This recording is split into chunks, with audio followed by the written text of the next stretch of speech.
The first time I heard the call, I thought it was a glitch. I was a relay tech. My whole job was sitting on a station at the far end of nowhere, listening to dead air for months at a time. Dead air doesn't talk back. This one did. A distress signal, close enough to touch, from a stretch of space where there was nothing for 1 billion miles. We had every reason to ignore it. We didn't.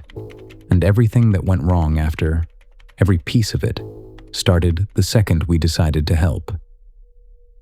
Let me take you back to before.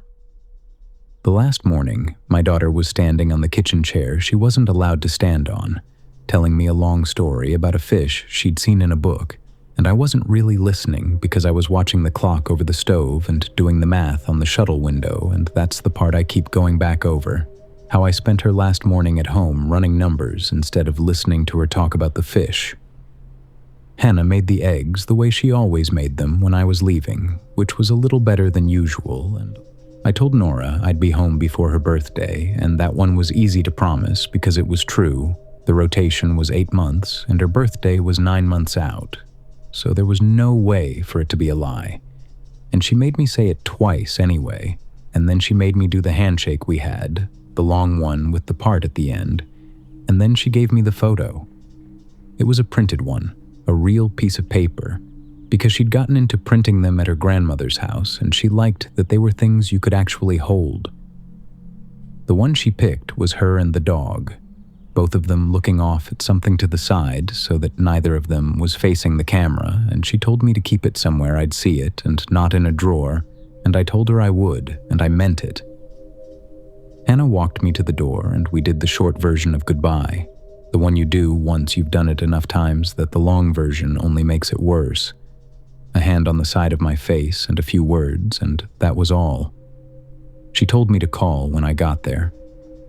She didn't say the careful things, the be safe things, because we'd both quit saying those years before, not because they'd stopped being true, but because saying them out loud had started to seem like a jinx. This was supposed to be the last one. After this, there was a desk waiting for me, a ground job at the relay center outside the city, regular hours and a real chair and the same drive every morning. And people kept congratulating me about it like it was a step up, and I kept thanking them. The truth was plainer than that, and sadder. I was 44 and my body didn't take the long tours the way it had, and somebody 15 years younger could sit the same desk out there for less money. And so they were walking me toward the ground chair nice and slow, and I was letting them, and the chair was fine. I kept telling myself the chair was fine. The ride out took the better part of 2 days, and you spend most of that not looking out the window, because once Earth goes small, there's nothing to look at, only the same black sitting in every direction, and the little windows don't help with that. They just remind you it's there. I recorded a message for Nora somewhere in the second day, a good night thing, told her I'd made it most of the way, and then I waited, because out that far the messages don't move quick. They take their hours going and their hours coming back, so you say something, and then you sit half a day to find out if it ever landed. After a while, you stop checking for the reply, because checking and finding nothing there was worse than just leaving it alone. Hers came back the next morning while I was asleep, 11 seconds of her holding the dog up to the lens and telling me to look, he's waving, working the dog's paw with her hand, and I played it twice and then I put it away. The station itself wasn't much. It was a row of modules bolted together with the reactor at one end and the antenna array at the other, parked off the side of the thing we'd come to watch. And from outside it looked like a length of pipe somebody had left, floating in the dark. Inside, it was close and warm, and there was a low sound off the air system the whole time, day and night, that you stopped hearing after the first day and only caught again when it changed pitch. There were 4 of us in it, and once you've been somewhere like that long enough, 4 people is either not nearly enough or far too many, depending on the day. Vargas ran the station. She'd been out longer than any of us, and she had a flat, certain way of talking, like she'd already had the whole conversation in her head and was just reading you the end of it. Reyes was the young one, sat the comms desk, talked a lot and laughed at his own jokes, and was better at the work than all the talking made him look. Cho kept the place breathing, the air and the water and the power, and he didn't say much, and when he did, it was usually the one thing nobody wanted to hear, said flat, and then he'd go back to whatever he'd been doing.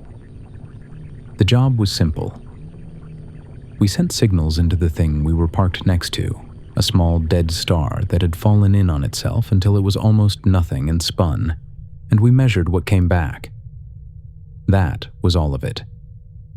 The strange part, the part I never once got easy with, was that what came back early.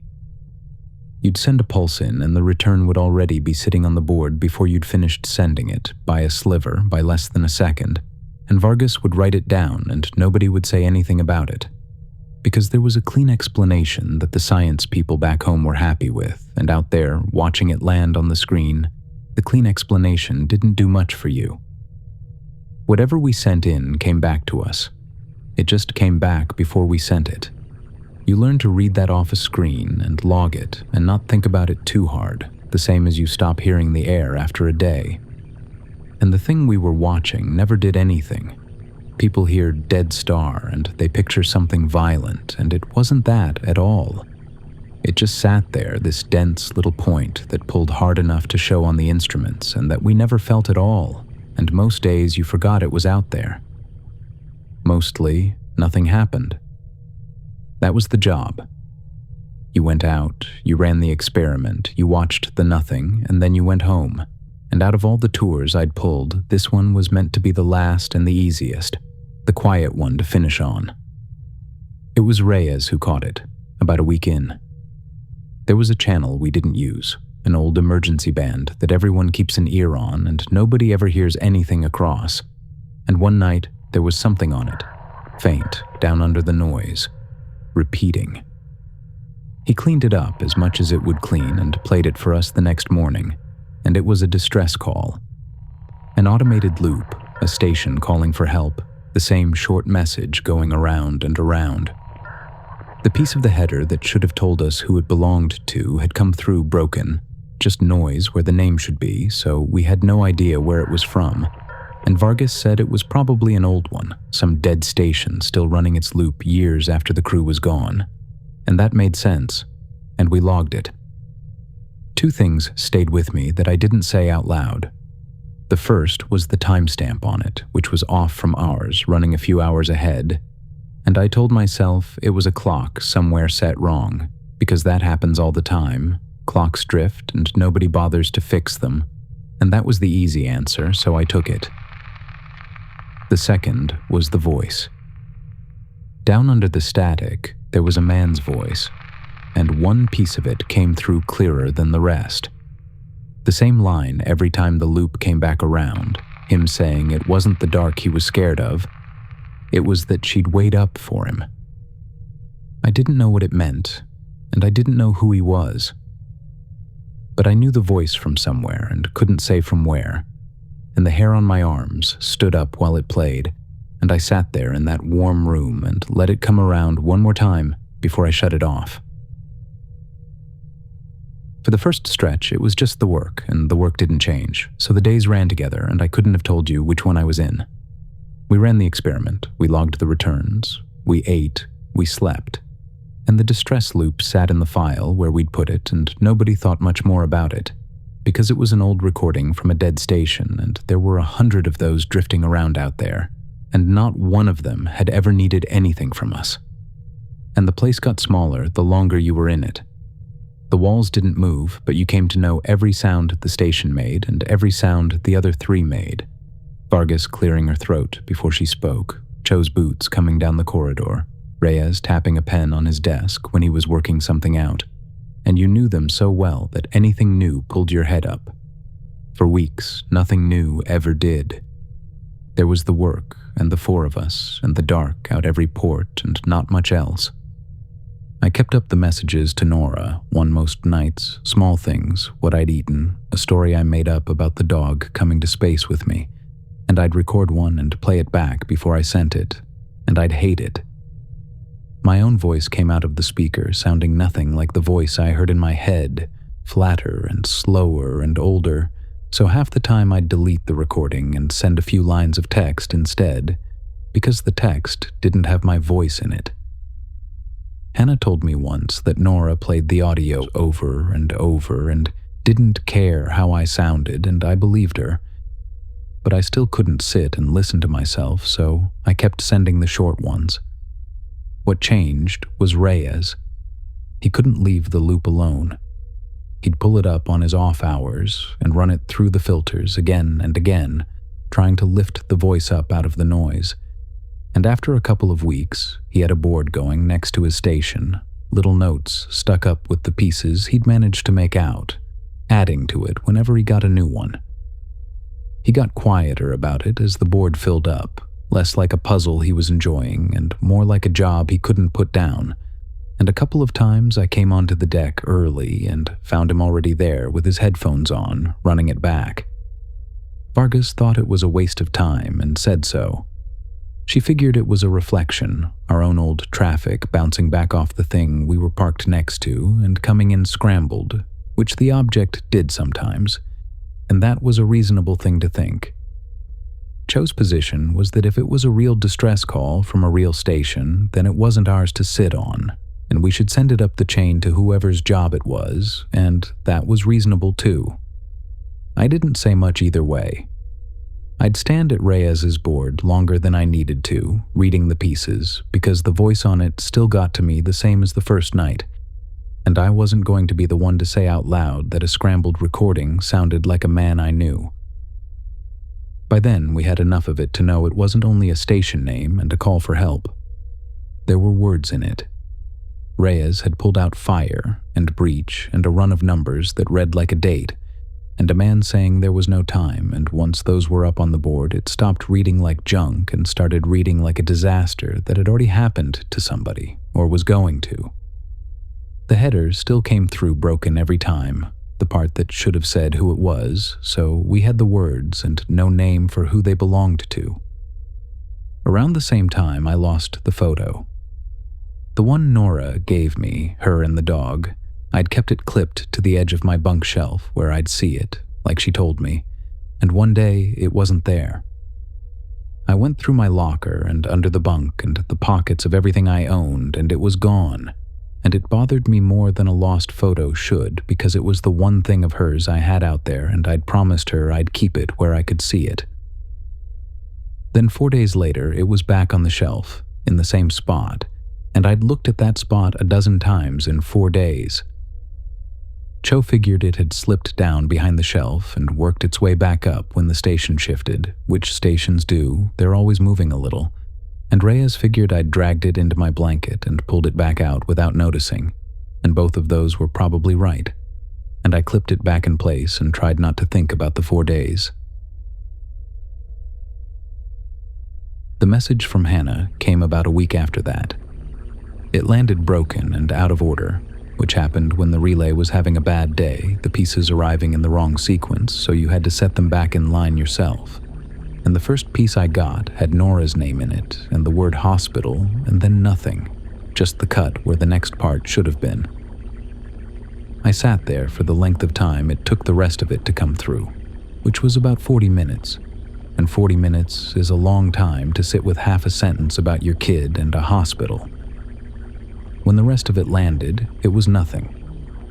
She'd lost a tooth, a bottom one, early, and they'd taken her in because it came out crooked and bled more than it should have. And she was fine. She'd been fine the whole time. She was already showing everyone the gap. I read the whole thing twice, to be sure, and then I didn't record anything for her that night. I just sent 3 words and turned off the light. Cho was the one who heard it at night. He came to breakfast one morning and asked, not making much of it, because he'd woken up around 3 and heard it through the wall of his bunk, the man's voice going around, faint but there, and he'd lain there listening until it stopped. Reyes went looking for where it was coming from. If it was a real call, we should be able to point at it, get a direction and a distance off it, so he set the array to track the source across a few days of the loop repeating, and the number it gave back couldn't be right. It put the source at no distance at all. 0. Right on top of us, which a signal can't be, so Reyes called it a fault and recalibrated and ran it again and got 0 again. Vargas had him check the array against a known source, a relay we could see on the charts, and it read that one fine, the right direction and the right distance, so the array was working. Then he turned it back on the loop and it dropped to 0. He ran it more times than I could count over the next week, recalibrating between each one, telling himself and the rest of us that it was the object throwing the numbers, because the object threw a lot of numbers, and every single time the answer came back the same. The call wasn't coming from somewhere out there. It was coming from where we were. We spent the next 2 days trying to prove the array was broken, because a broken array was something you could fix, and a signal coming from our own position was not. Reyes ran diagnostics on every part of it and found nothing. Vargas had him swap in the backup tracking unit, and it gave the same 0. We pointed it at 3 more known sources, and it read all 3 right. And then we pointed it back at the loop, and it sat at 0 again. And by the end of the second day, even Reyes had stopped saying the word fault, because we'd run out of things that could be at fault. It was Cho who put it together at the table on the morning of the 3rd day, and he said it flat, like he said everything nobody wanted to hear. He'd written it out on a scrap of paper first, like he wanted to be sure of it before it left his mouth. The call was coming from our position, that part we knew. The timestamp on it ran ahead of ours, and we'd called it hours at first, but he'd checked it close, and it wasn't hours, it was days. And the one thing the station did, the only thing, the thing they'd sent us all the way out here to do, was put signals into that dead star and get them back before we'd finished sending them. He set the 3 things next to each other and let us look. The call was coming from the future. It was recorded right here, at this station, 15 days from now. The object had sent it back to us early. He didn't say anything after that. He didn't have to. It was us. In 15 days, something terrible was going to happen here, and one of us was going to record a call for help, and the object was going to take that call and hand it back to us today. We were listening to our own future. We just hadn't lived it yet. Nobody said anything for a while. The date was the worst part. 15 days from that morning. We only had pieces of the message, but the pieces were fire and breach and no time. Now there were 15 days stuck to those words. Reyes took the date down off the board and then put it right back up, and after that, none of us could stop counting down from it. I had my own piece, and I kept it to myself. The noise made it hard to tell whose voice it was, and I was the last man alive who'd ever recognize his own voice coming out of a speaker, because I'd never been able to stand the sound of it. So I had that to hide behind too. Vargas kept it simple. We had 15 days and a list of what was going to go wrong. That was more warning than anyone in trouble ever got. So we'd use it. Take the message apart, find every piece of the disaster, and stop each piece from happening. Kill the future it came from, and there'd be nothing left for the object to send back. Cho heard her out. The call already existed. We'd already heard it. It had already come back through the object. And you can't unsend something that already arrived. So if we were going to send that call in 15 days, then we were going to send it, no matter what we did first. Vargas asked him what he wanted instead. Sit and wait for it? Cho didn't have an answer. That was the trouble with Cho. He was probably right, and being right left you with nowhere to stand. Reyes just wanted the rest of the message, every word of it. He said we couldn't stop what we couldn't see, and that made sense, but he'd gone quiet about it. I kept thinking about the voice and the 15 days and my kid at home losing teeth. I let Vargas decide because deciding meant we were doing something, and doing something felt better than waiting. So we started with the fire. The clearest piece was fire and breach in the relay module, the section that held the antenna gear and the transmitter. Vargas's call was to take it out of the picture. We powered the module down, sealed the bulkhead, and moved everything we could onto the backup gear at the far end of the station. Whatever was supposed to burn in there would have nothing left running to start it. It took most of a day. When we finished, the relay module was dark and shut and cold behind its door. Like we'd stopped a piece of it before it could start. For the first time since Cho laid out that scrap of paper, I let myself think maybe he had it backwards. Maybe we could actually do this. Cho noticed it first, 2 days later. It was always Cho. The core was running warm. Not by much, not enough to trip anything. But the relay module had been carrying its share of the heat the whole time we'd been out there, venting it out through its own gear. Now that the module was shut, that heat had nowhere to go but the core. He flagged it, logged it, and said we'd want to watch it. Vargas said watch it then. We did, for about a day. The number sat where it was, a little high and not climbing.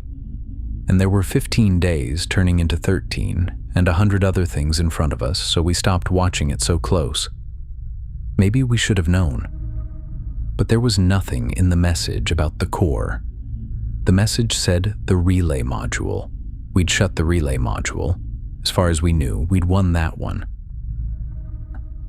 The core didn't spike, it crept, just a degree or two a day. Cho would read the numbers out at breakfast, his voice perfectly deadpan, and Vargas would tell him to bleed the heat and kill the non-essential power. We were all looking the wrong way. We were staring down the relay module at the far end of the station, the place the tape said the fire would start. It sat there, cold and dark. If we had a tape of our own deaths, why didn't we just call Earth for an evac? Why didn't we just pack into the escape pod, below the docking bolts, and leave the station behind? We tried.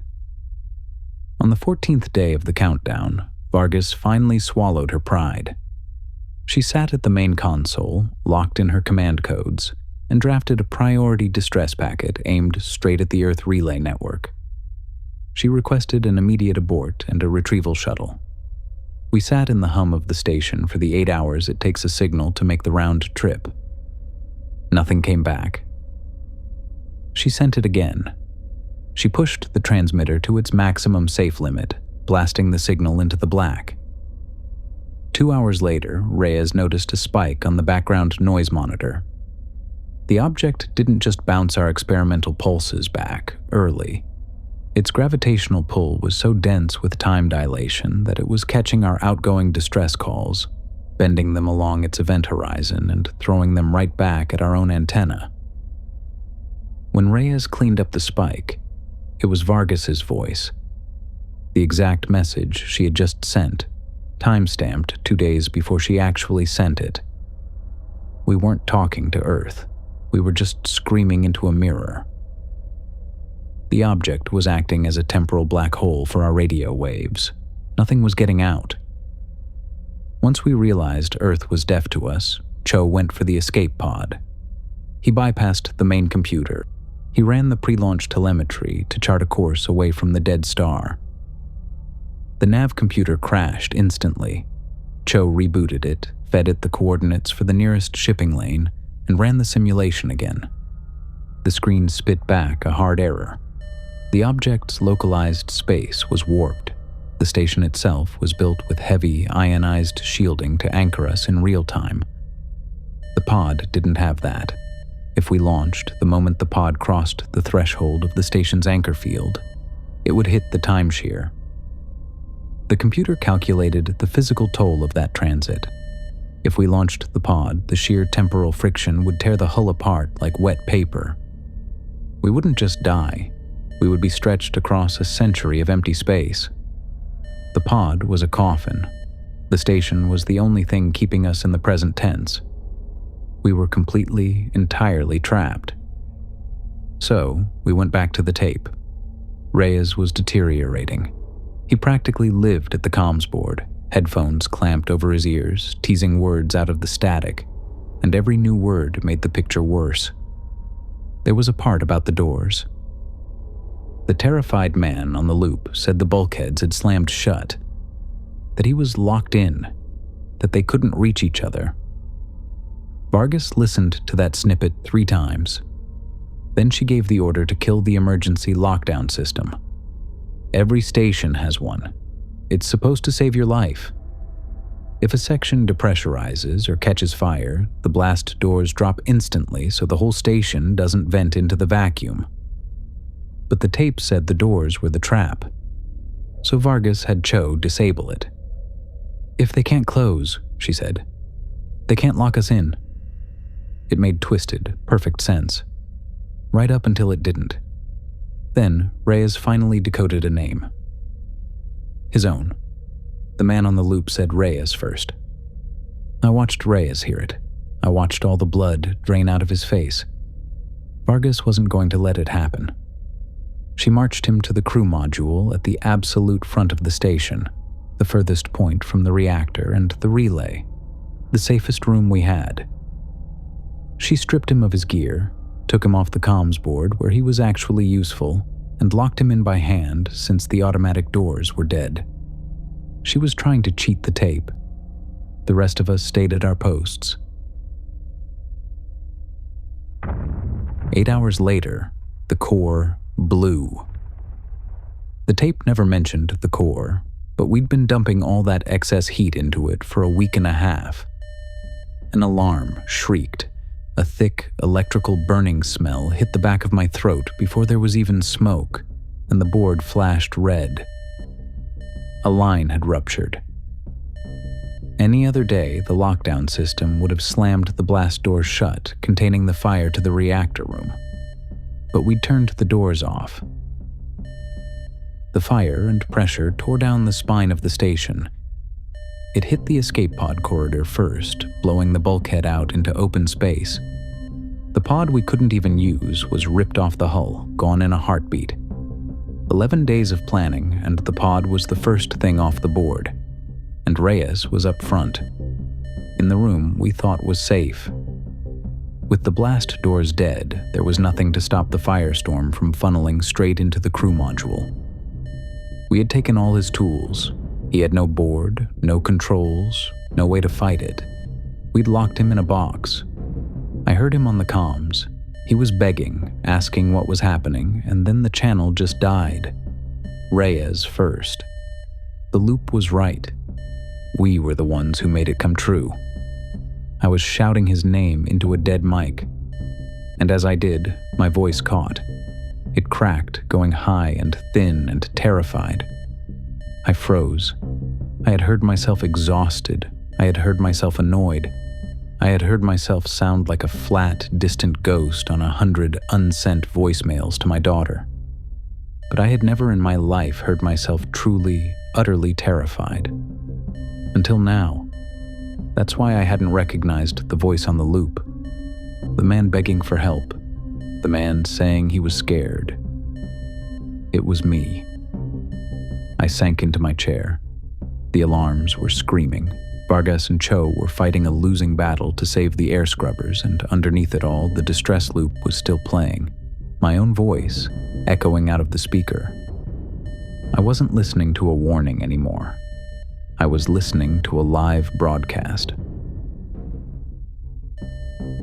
Vargas went for the pod.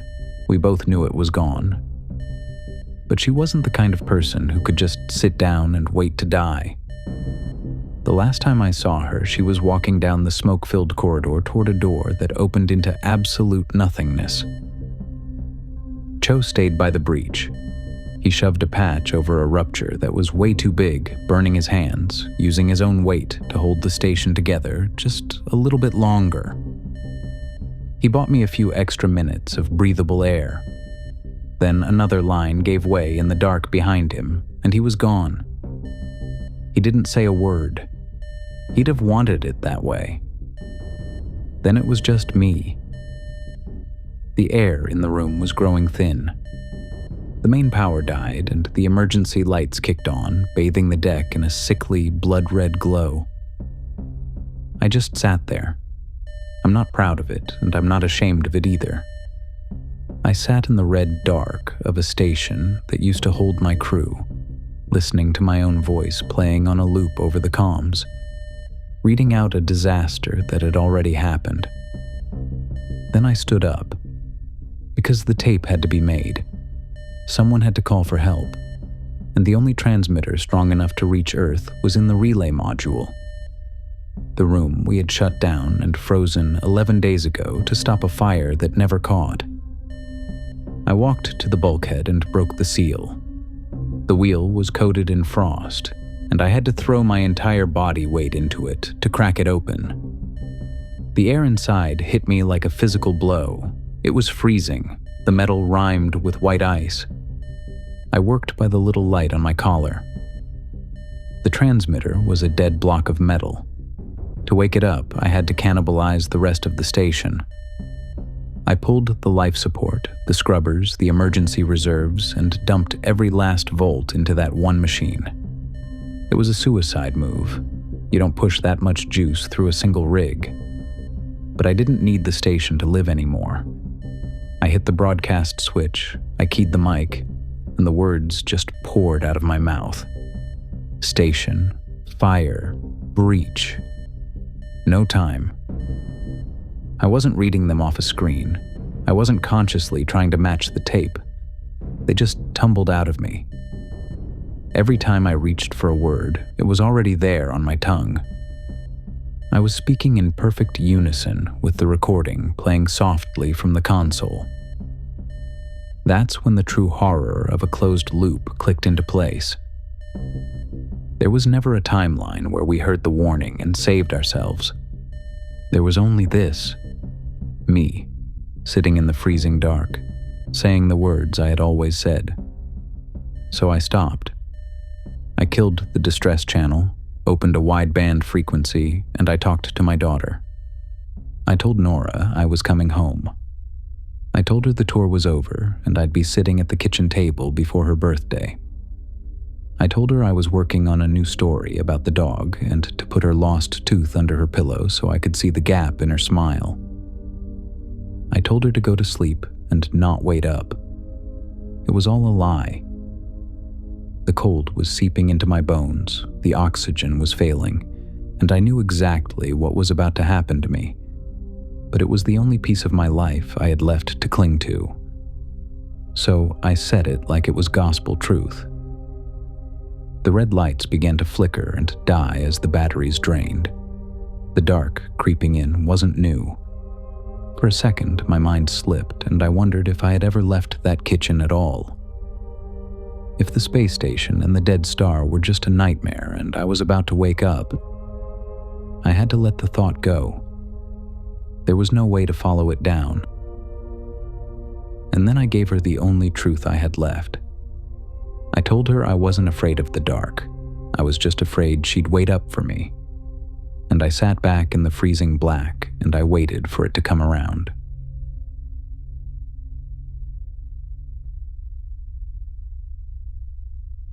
When I hit that broadcast button, I thought I was sending my voice millions of miles back home to Earth.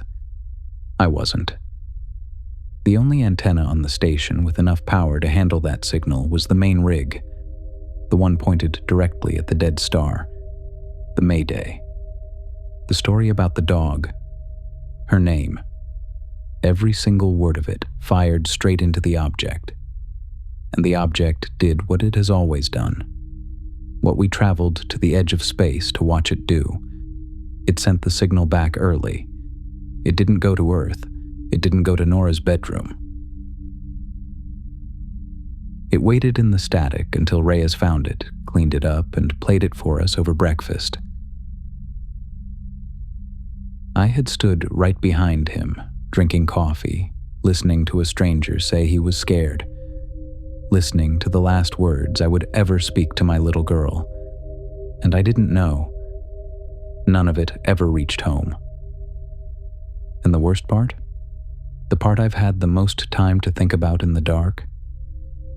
It never stops. There is no beginning to this. The call just arrives. We hear it, and the sheer terror of trying to prevent it is exactly what causes the station to tear itself apart. Then I sit in this chair, I send the message, and it bounces off the dead star and arrives all over again. If you are hearing this, somewhere out there it's our first week on the station, and somewhere out there it's this exact moment, and I'm sitting in the red light, begging my daughter to go to sleep.